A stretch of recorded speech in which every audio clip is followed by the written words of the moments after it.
As Russians plunge further into the new year, it's a uh, and emerge from the sort of Christmas period, from the New Year celebrations itself, a time marked by lavish spreads and caviar and champagne. The reality of the checkout counter is delivered in a rather more different kind of surprise. The cost of the nation's basic foods, the staples, has soared, with butter up over 33%, caviar by 50%, and potatoes, essentially for the holiday table, uh, doubling in price. I'm just looking here.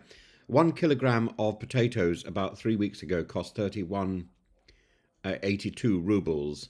Apples 88.33 rubles. Eggs 65 rubles.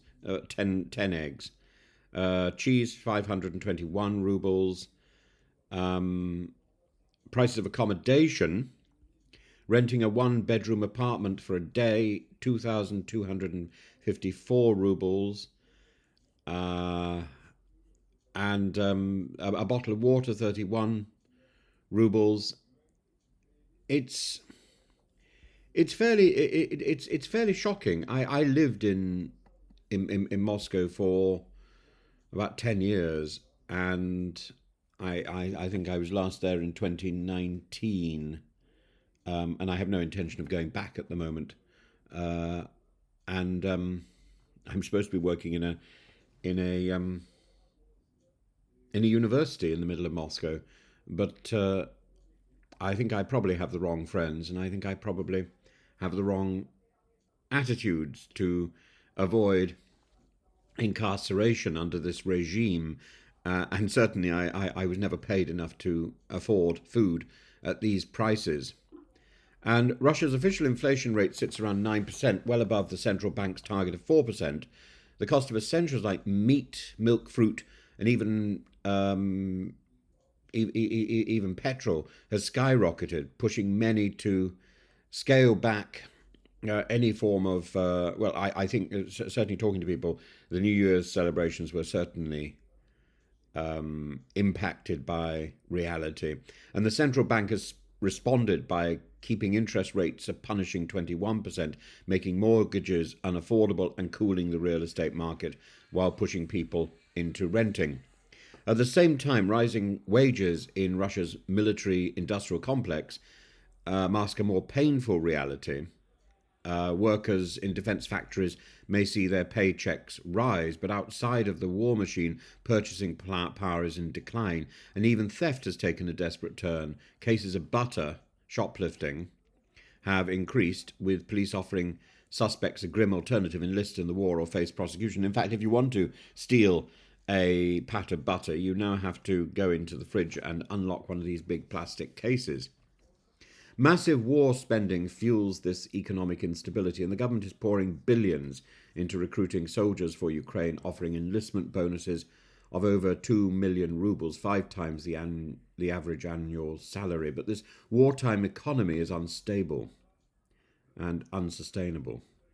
While GDP grew 3.6% in 2023, growth projections for 2025 have plummeted to between 0.5 and 1.5%, signalling an economic slowdown. The war boom is wearing thin, and with fewer men left to conscript, the government is even considering redirecting factory workers to military production rather than active combat.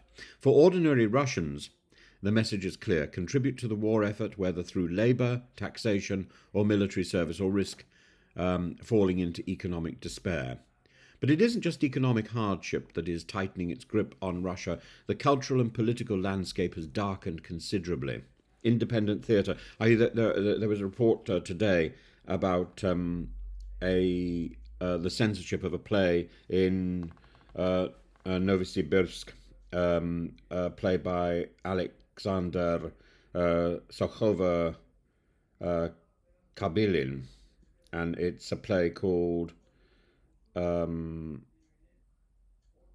oh, what was it? The Case or something? The cancelled anyway. It's cancelled because a state official made a telephone call. This This reminds me very much of the sort of censorship which was coming in when I was in Russia. There was a ballet about the life of Tchaikovsky which was suddenly cancelled because it had an LGBTQ theme, and this independent.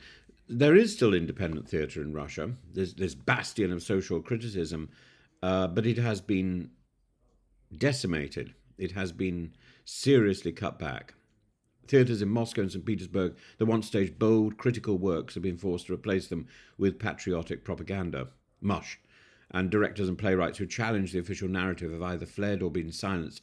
One of the most egregious examples is that of the playwright Mikhail Donenkov, who, after posting a Facebook message hoping for Russia's defeat in Ukraine, saw all his works banned within a week. Actors, directors, even museum curators have been purged, with the Bolshoi Theatre and the Tretiakov Gallery coming under state control.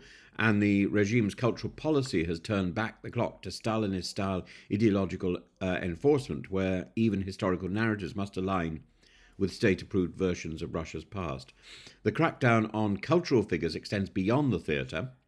The arrest of the theatre director Yevgenia Berkovich and the playwright Svetlana Petrichuk for justifying terrorism through their play Finis the Brave Falcon is emblematic of the new era of fear. Surveillance is ever present. Agents from Centre E, the political police unit, monitor performances, ensuring that nothing challenges the state's control over public thought.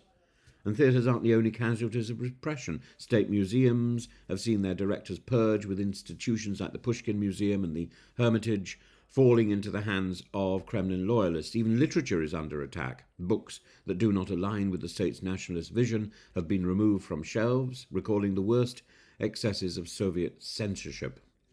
While Vladimir Putin rails against the West for allegedly cancelling Russian culture, it is Russia itself that is dismantling its own cultural institutions. It's Russia that is cancelling Russian culture. Prominent figures like theatre director Kirill Serebrennikov, who faced embezzlement charges, widely seen as politically motivated, have fled. And the irony is inescapable. The nation that once boasted of its world-class arts and intellectuals is now systematically erasing them from the name of in the name of ideological purity. So Russia faces an uncertain future, militarily, but culturally. Prices are soaring, yet wages outside the war economy remain stagnant. Repression has reached levels unseen since the Soviet era, silencing dissent in the arts, in politics, on the streets, with the state using economic hardship as leverage to recruit soldiers, and with cultural spaces reduced to mouthpieces by Kremlin propaganda. Ordinary Russians must now navigate a landscape where both freedom and financial security are increasingly out of reach. And this year looks bleak for those who once hoped for reform, but if history teaches us anything, it's that economic hardship and cultural suppression are not indefinite. For now, however, the price of both butter and free thought in Russia remains dangerously high.